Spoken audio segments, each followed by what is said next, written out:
No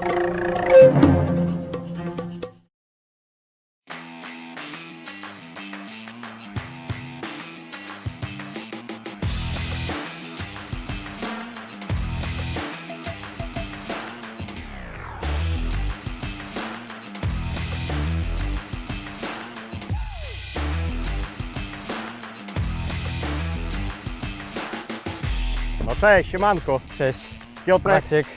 Maciek. Gift na sam początek, na farta. Słuchajcie, dzisiaj znajdujemy się nad Odrą.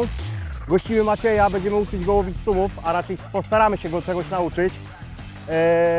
Także może podejdźmy na stanowisko, zobaczysz, o co chodzi, jak wygląda obozowisko i za chwilkę Ci w kilku zdaniach opowiem, co z czym tutaj się je. Jak widzisz, namioty już stoją, czekają. Wędziska w podpórkach.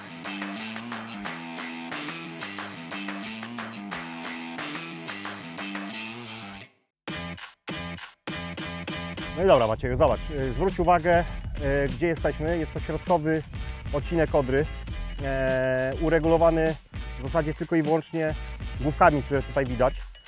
I na tym typie łowisk będziemy się dzisiaj skupiać. Będziemy łowiać właśnie przede wszystkim główki, które są po naszej stronie brzegu.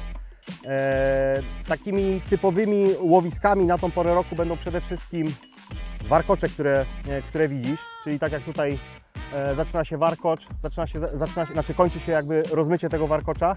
Tam będziemy między innymi umieszczać zestawy na podwodnym spławiku. Częściowo również będziemy łowić w klatkach, czyli będą to metody podwiązki.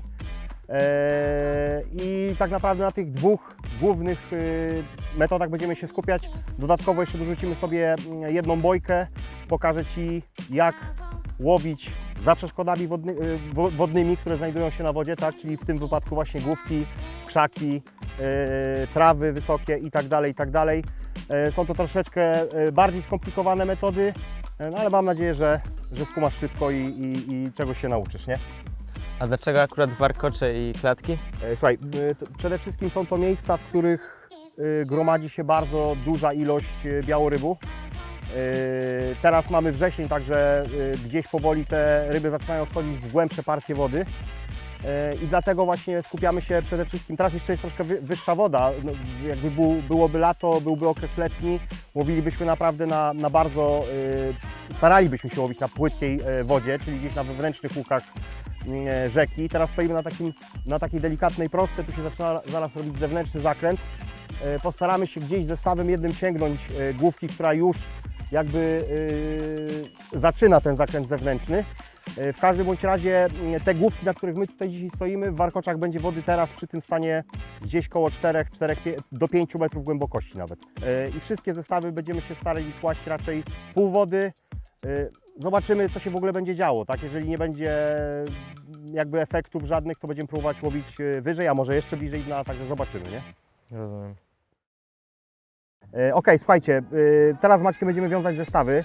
Pokażę Ci, Maciek, takie najbardziej podstawowe zestawy, jakimi łowi się w całej w zasadzie Polsce, nie tylko na Odrze.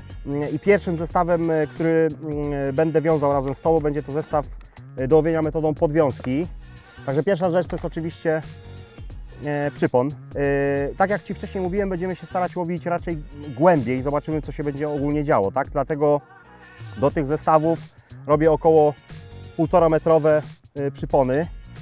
Mono, które mam w ręku, to jest 1,3 mm, Ultra Soft Mono, czyli takie troszkę bardziej miękkie.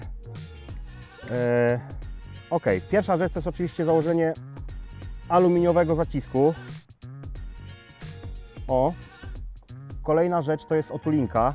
Ona będzie nam zabezpieczała mono, żeby po prostu ładnie leżało nam w oczku kotwicy.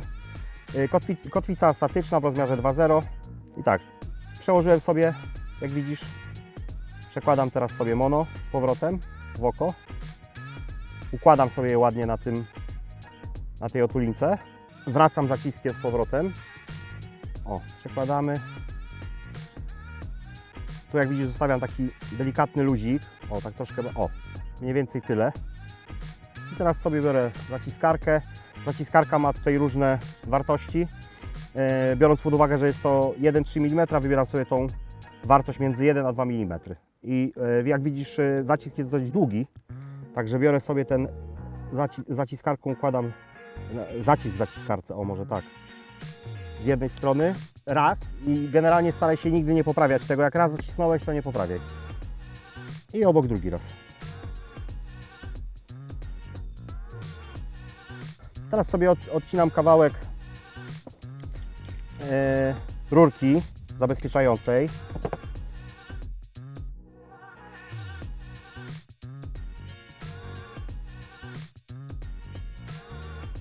No i dobra.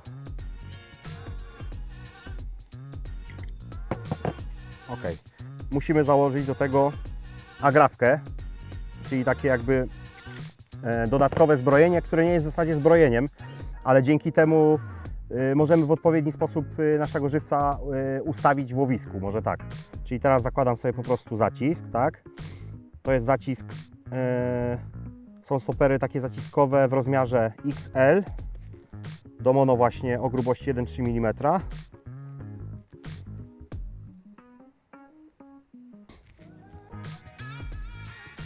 Ok.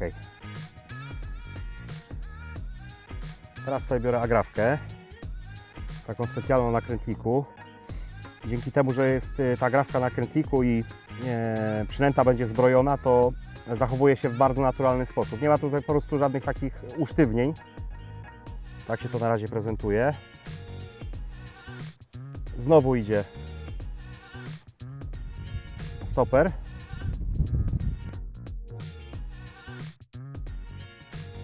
Jak widzisz, ten zestaw ma też tę zaletę, że dzięki temu, że ta agrafka jako dodatkowe zbrojenie jest pomiędzy stoperami, masz możliwość jakby regulacji tego, nie? Czyli w zasadzie pod wielkość stosowanej przynęty możesz sobie regulować odległość tej dozbrojki, tak powiedzmy, nazwijmy to w ten sposób. No i teraz, jako że będziemy łowić troszkę głębiej, musimy tego żywca sprowadzić również na odpowiednią głębokość, musimy założyć ciężarek. Czyli znowu zakładamy kolejny raz stoper.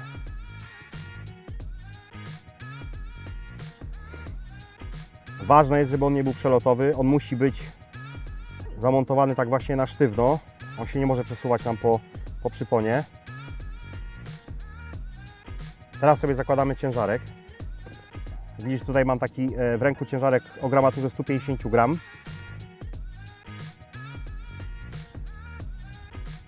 Stopuję. Kolejny stoperek. O. Ok. No i to w zasadzie mamy większość skończoną. Teraz pozostało zawiązanie. Tutaj już nie robię na zaciskach, tylko normalnie wiążę krętlik. Czyli znowu tak, biorę sobie kawałek otulinki. Zakładam najpierw otulinę. Ona nam będzie zabezpieczała ten węzeł, który będzie za chwilę powstawał. Biorę sobie krętlik. To są krętliki do 130 kg ciężaru, łożyskowane. I wiązanie, które jest teraz bardzo istotną kwestią. Przeplatasz sobie przez oczko raz. Wracasz z powrotem. Tworzy nam się takie duże oko, jak widzisz. O.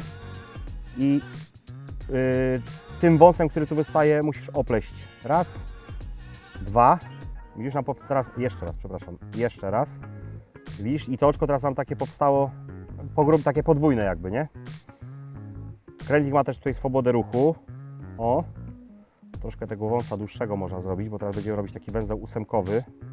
Także ten wąsik z tej strony może być troszkę dłuższy.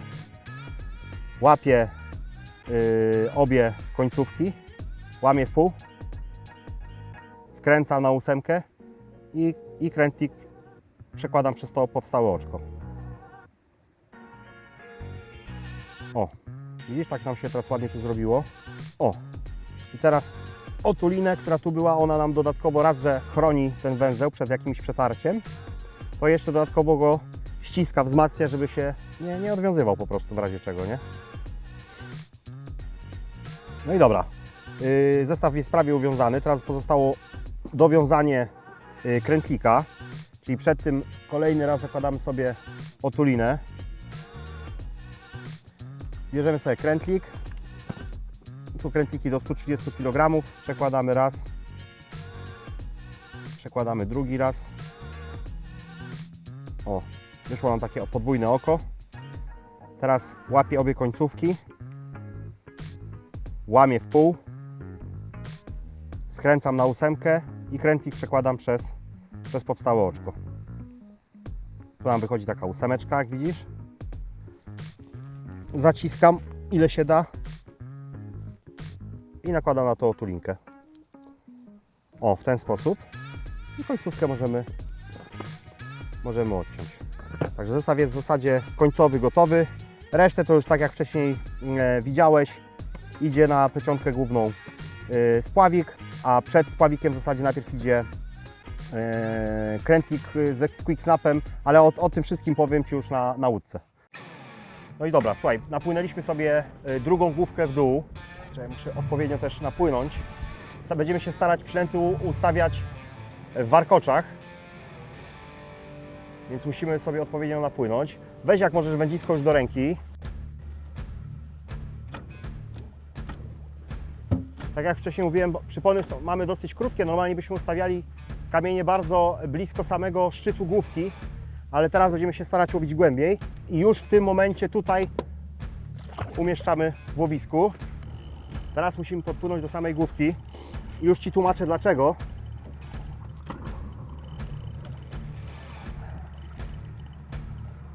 Jako że łowimy na dosyć dużej odległości, to musimy zastosować widły, przez które będzie przechodziła plecionka główna. Chodzi o to, że jest na tak dużej odległości bardzo duży kąt i plecionka, w tym wypadku strzałówka o grubości 1 mm, będzie dotykać kamieni tutaj. I chodzi o to, żeby tych kamieni dotykała jak najmniej. Czyli po prostu po braniu w zasadzie ta plecionka stąd wyskoczy.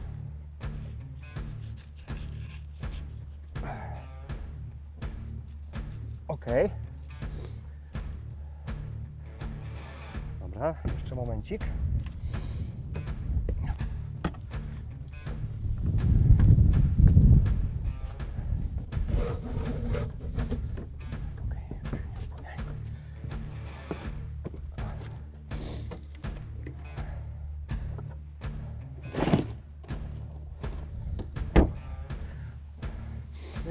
Tak, zbliż sobie tutaj tą plecionkę, bliżej do mnie daj. O. Przełóż ją właśnie przez widły. Czekaj, ja troszkę bliżej podpłynę. O. I do tego, żeby nie wypadła, jak będziemy wracać, zakładam zwykłą recepturkę. O. I teraz jak będziemy wracać w tamtą stronę, to plecionka z tamtej strony. I tak będziemy wracać. I teraz bardzo jeszcze ważna kwestia. Staraj się, jak będziemy wracać, przytrzymywać lekko szpulę kołowrotka, żeby było jakikolwiek opór, bo jeżeli będzie zbyt lekko wychodzić plecionka, robią się bardzo duże balony i ciężko potem na obozowisku samą plecionkę napiąć. Będzie po prostu duży problem, więc staraj się w miarę jakoś tam z oporem tą plecionkę przytrzymywać. Nie? Także wracamy do obozowiska. Już mam przytrzymywać, czy Na razie jest bardzo dobrze, wszystko jest w porządku. lekko przytrzymywać palcem, czy...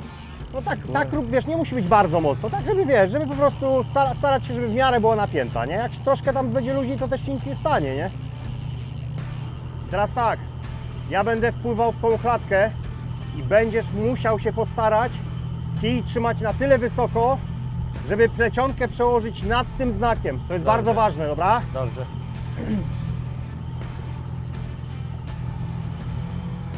O, nad znakiem, właśnie. Przeszedł? Tak, przeszedł. Dobra, super, elegancko, o to chodzi. Zrobiliśmy to dlatego, że tam będą jeszcze szły 2 zestawy i te plecionki muszą być odpowiednio poukładane, tak? Rozumiem.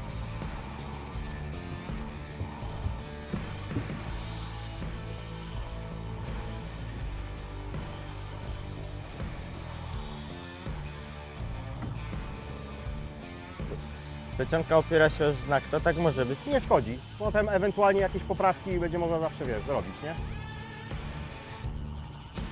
Ważne, że leży na trawie, tam jest ułożona, nie?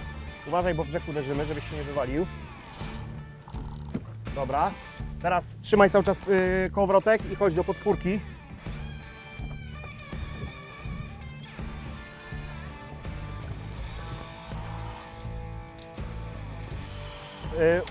Wsadź jak możesz kij w podpórkę, tutaj tą pierwszą, co jest pusta.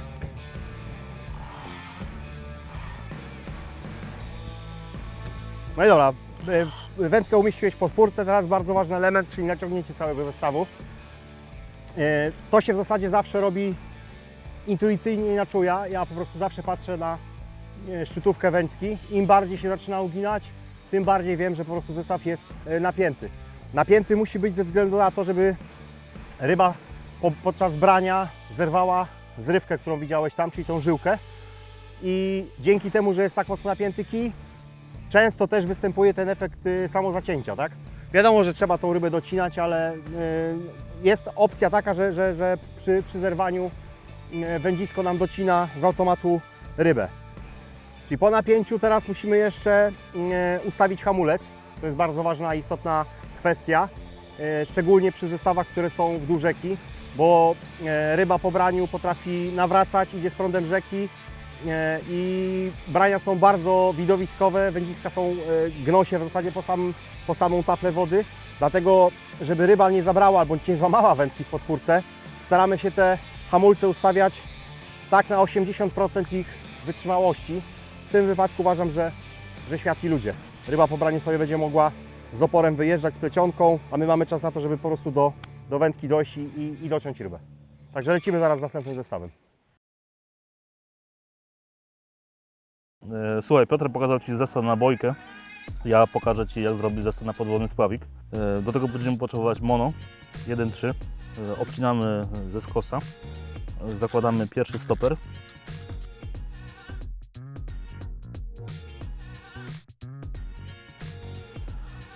Pierwszy stoper. Dobieramy sobie spławik podwodny.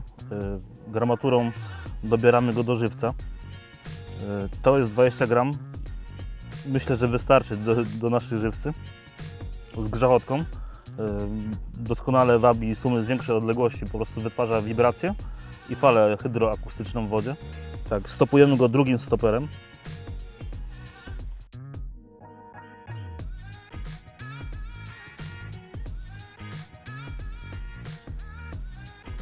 Teraz musimy założyć agrafkę do przytrzymania żywca.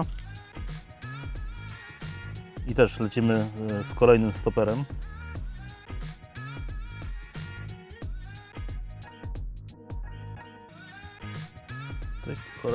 Stopujemy to już kolejnym stoperem.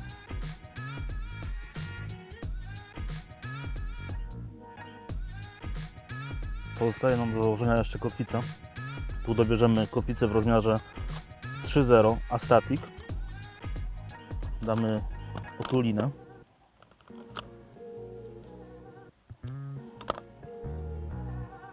Aluminiowy zacisk do mono. Kotwicę.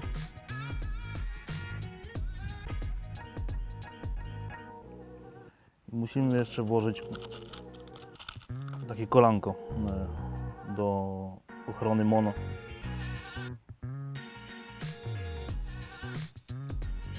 Zaciskamy. Tuleka dosyć szeroka, więc możemy spokojnie 2 razy zacisnąć. Obcinamy nadmiar i zakładamy otulinę na aluminiowy zacisk. Ok, to mamy gotowy. Jeszcze nam pozostaje określenie długości tego przyponu. Z racji, że jest jesień, będziemy łowić bliżej dna, więc taki myślę, że 1,30 m nam wystarczy.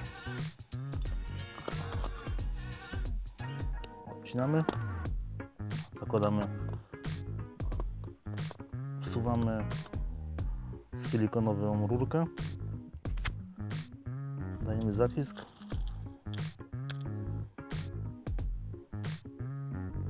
i dajemy krętlik.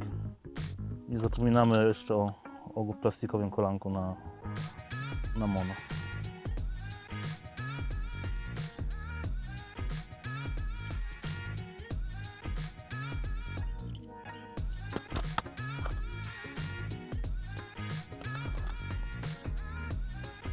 nasz przypon jest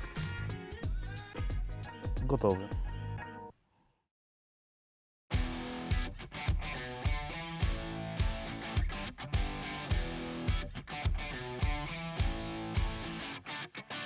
Szukamy miejscówki do postawienia żywca. Będziemy szukać suma przy dnie. Postawimy nasz zestaw około pół metra do metra maksymalnie nad dnem. Więc musimy poszukać gdzieś dołka w okolicy 2 metrów do 3. Mamy znaleziony dołek 4-metrowy, dlatego ustawimy sobie już od razu przypon długości 3 metrów. To jest długość naszego kija mniej więcej. Zastopujemy świetlikiem plecionkę i mamy gotowy zestaw do postawienia. Przywiązujemy naszego Ajusta Boy Floata do trawy, żeby odciągnął nasz zestaw do namierzonego wcześniej dołka. Rozumiem.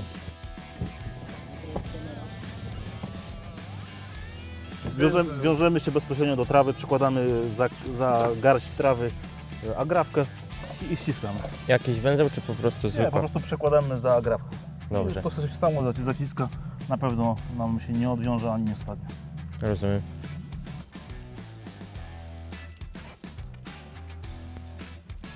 To jesteśmy na miejscu, obmontujemy, oplatamy kilka razy bojkę, zapinamy za agrafkę i przypinamy naszą zryweczkę. Musisz trzymać kija teraz maksymalnie do góry, żeby jak najmniej plecionki to dotykało wody. Dobrze. Maciek, mamy zrywkę, sznurek przywiązany pół metra nad wodą, musimy tą odległość uwzględnić na naszym przyponie, dlatego zastopujemy nasz przypon wyżej, o odległość pół metra. Tak, i mamy zestaw gotowy do łowienia.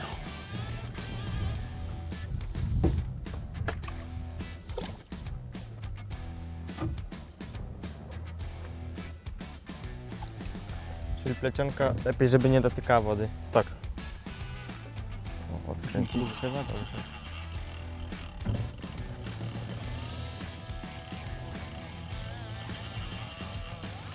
I staramy się odsuwać kij pionowo do góry.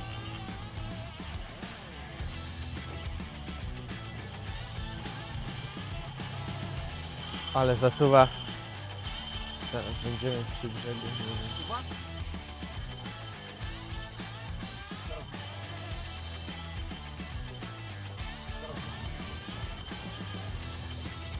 Teraz możemy przyhamować trochę hamulca.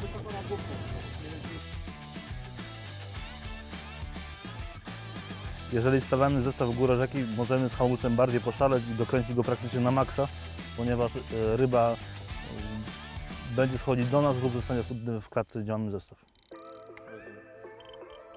Tak, żeby lekko też wychodziło. Założymy nasze nowe sygnalizatory Top Cut, żeby wiedzieć, kiedy będzie branie.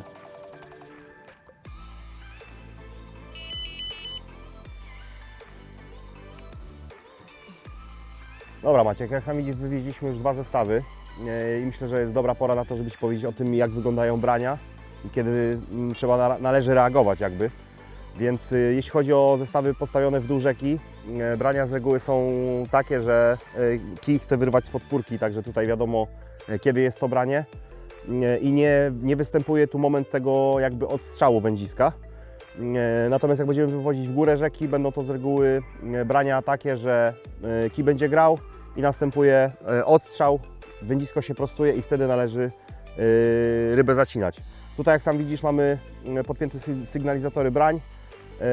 One sygnalizują w zasadzie każde drganie, branie, czy to powolne uginanie się kija, czy wyprostowanie się kija, czy po prostu pojedyncze wstrząsy gdzieś, gdzie nie wiem, żywiec się zaczyna denerwować, bo sum się do niego zbliża.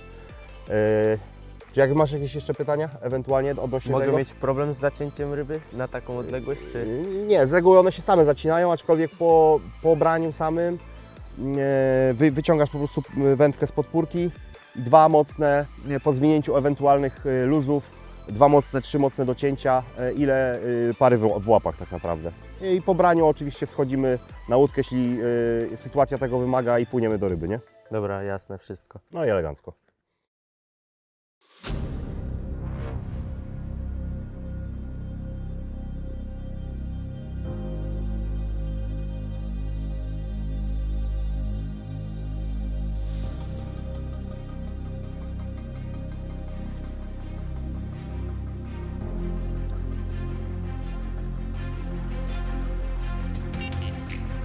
Maciek, dawaj branie, Maciek, dawaj. Jest branie 100%. Nie, jest branie. O, dawaj, dawaj. Tak, z podpórki wyciągaj. Poczekaj chwilę jeszcze. Poczekaj, to długo trwa. Tak. Dawaj, tnij teraz, dawaj. Tnij. Dawaj na łódkę. Dawaj.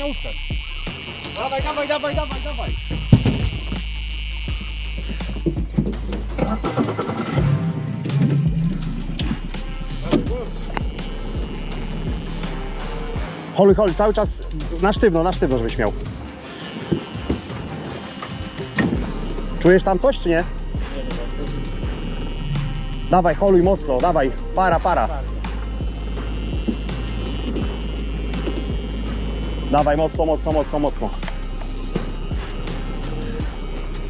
Ściągnąć tego. Tak, daj, ja go wezmę ten. Dobra, dawaj.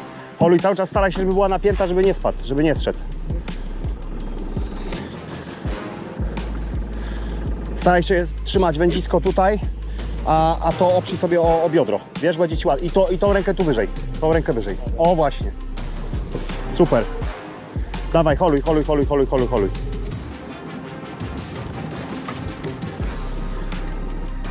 Szczytówka bliżej lustra. Nie, jest. Ale on jakiś tak jakby gdzieś o kamień zahaczył, czy coś wymęczony. Czekaj.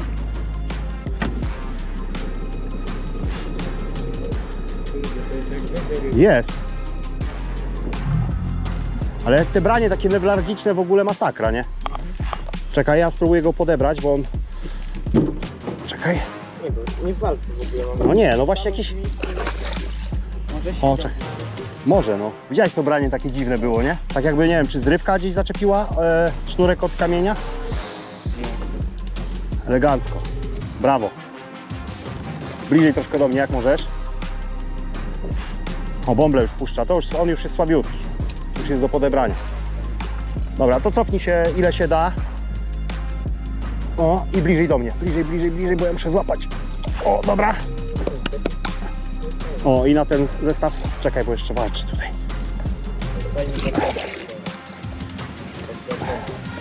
Tak.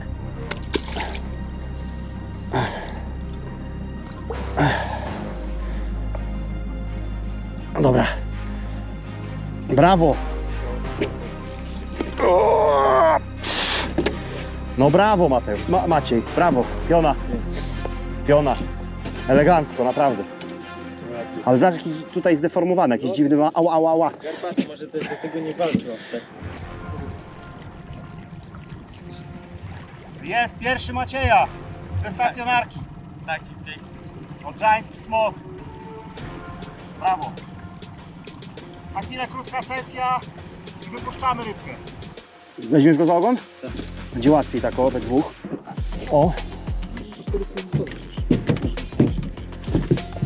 Nie chcę wykalki wrócić. Okej.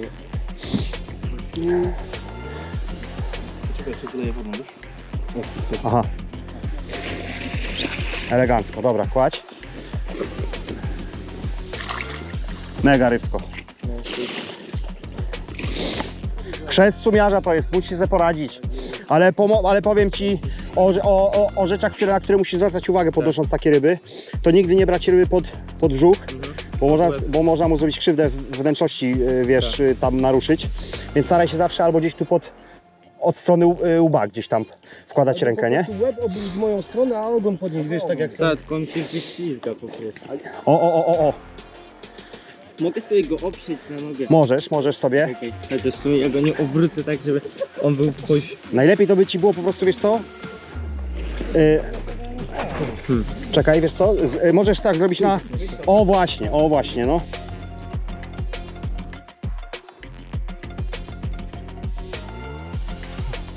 Super. Słuchajcie, rybsko wzięło na metodę podwodnego spławika główkę w dół od nas na zestawie Kombi Rig. Walka nie była jakaś mocno ekscytująca, ale ze względu na to mamy wrażenie, że ryba jest troszkę zdeformowana tutaj na grzbiecie i tak jakby jej to utrudniało ogólnie życie. Także podejrzewam, że ze względu na to też ta ryba słabo walczyła, ale branie też było takie newralgiczne, takie bardzo specyficzne, nie? Brawo! O, odtąd. Czekaj. Będzie? Jest na równo? 165. Brawo!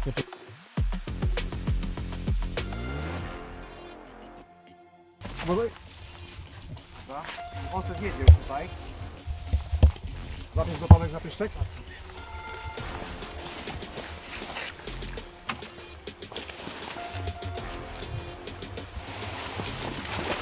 Nie, to my trzymamy.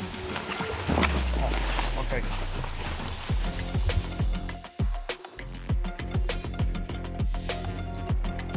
Pierwsza ryba ze stacjonarki.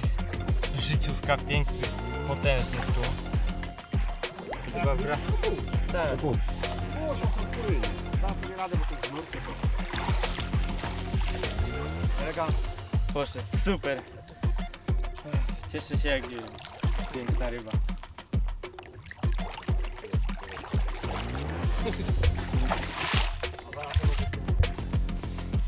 Gratuluję jeszcze raz. Dzięki. Gratulacje. Mega rybsko, naprawdę. No, piękna ryba. Także czekamy, nocka przed nami, może się jeszcze wiele wydarzyć, nie? Na pewno. No dobra Maciek, trzeba teraz po rybie umyć matę, ale powiedz mi o swoich odczuciach, jak generalnie... No niesamowite emocje. Nagle branie, zacięcie, hold, wsiadamy na łódkę, no i No tak, hol nie był zbyt może jakiś emocjonujący, bo ryba widziałeś, miała jakieś takie defekty na sobie. Podejrzewam, że jakaś kontuzja z lat młodzieńczych. Ale branie było fajne, naprawdę fajne. Ty jeszcze siedziałeś w namiocie, także niewiele widziałeś. Ja akurat siedziałem tam na krzesełku, także widziałem sam moment brania i nie spodziewałem się, szczerze mówiąc, po braniu, że to będzie taka ryba, nie? Myślałem, że będzie dużo mniejszy, nie? Także myjemy matę i co? Wywieziemy to wędzisko, które nam strzeliło, no i siedzimy i zobaczymy, co nas przyniesie, nie? na pewno miło zaskoczyła ta ryba. No to fajnie, elegancko. Dobra, to szorujemy matę i wracamy do łowienia. Dobra Maciek, chodź na łódkę, zaraz będziemy wozić zestaw. Dobra. Od razu Ci opowiem o tym zestawie, na którą złowiliśmy rybę.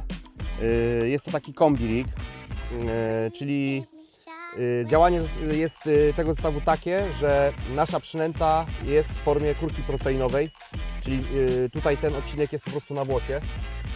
Do tego zestawu używa się raczej małych przynęt.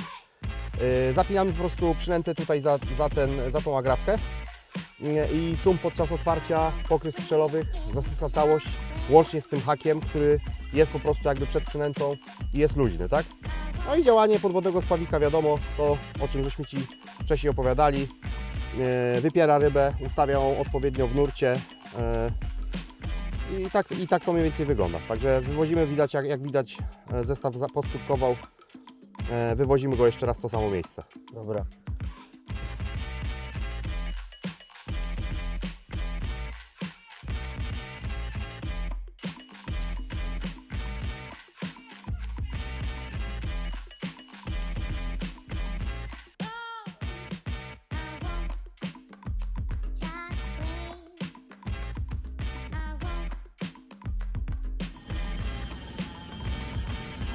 Uważaj Maciek, bo Ci zaraz brzeg Dobra. bijemy.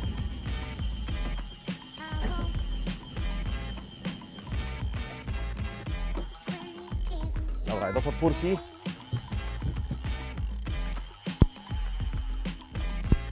Ok. O, przykręć trochę hamulec. Dobra. O. A Maciek, myślę, że częściowo szkolenie przebiegło w odpowiednią stronę. Myślę, że to, co żeśmy byli w stanie Ci przekazać w tym krótkim czasie, to przekazaliśmy i mam nadzieję, że wykorzystasz to gdzieś tam u siebie na wodach, ale w razie czego, wiesz, dzwoń, pisz, to będziemy po prostu na łączach i będziemy się starać się gdzieś tam udzielać jakichś rad, nie? No, dzięki, zostałbym jeszcze chętnie trochę, No. ale no niestety szkoła wzywa, więc No dobra, to dzięki serdeczne dzięki, i widzimy się wkrótce, mam nadzieję, gdzieś nad wodą, nie? na pewno, dzięki.